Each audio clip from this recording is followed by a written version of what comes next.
एकादशी हिन्दू धर्मको अत्यन्त पवित्र दिन हो। यस दिन व्रत बस्दा भगवान विष्णुको विशेष कृपा प्राप्त हुन्छ। अनि सुरु गरौँ तिथिमिति, पञ्चाङ्ग, दिनफल र अनि एकादशीको महत्त्वपूर्ण जानकारीको लागि भिडियो सुरुदेखि अन्तिमसम्म सुन्नुहोला है त। सुरु गरौँ तिथिमितिबाट। 2083 सालको जेठ महिनाको 13 गते बुधबार, 2026 मे 27 तारिकका दिन पद्मिनी एकादशी व्रत रहेको छ। अनि एकादशी तिथि 7 घडी 42 बोला। अनि पञ्चाङ्ग सूर्योदय बिहानको 5:09 छन् भने साँझ सूर्यास्त 6:52 रहेका छन्। दिनमान 13 घण्टा अनि 42 मिनेट 41 सेकेन्ड। चन्द्रमा कन्या राशिमा।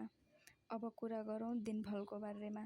लाभ बेला रहेको छ बिहानको 5:09 देखि 6:52 सम्म।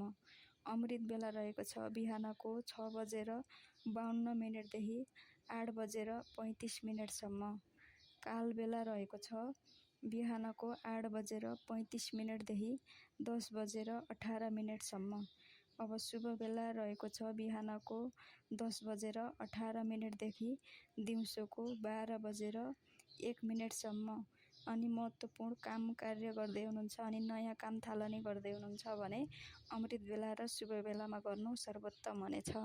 अनि आजको एकादशीमा गरिएको सानो भक्तिले पनि ठुलो फल दिनेवाला छ।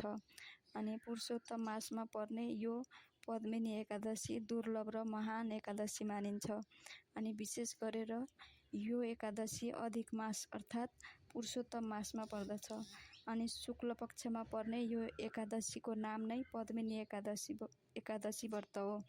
अनि यो पद्मिनी एकादशीको महत्त्व धेरै छ किनभने यो पद्मिनी एकादशी अनि 3 वर्षमा एकपटक मात्रै आउने गर्दछ। त्यसैले यो पद्मिनी एकादशी व्रतको पुण्य अनन्त रहेको छ।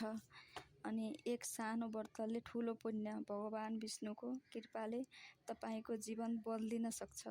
अनि मनलाई शुद्ध गर्ने, भगवान विष्णुलाई सम्झने अनि आफूले जस्तो सकिन्छ त्यस्तै किसिमले एकादशीलाई श्रद्धा गर्ने हो।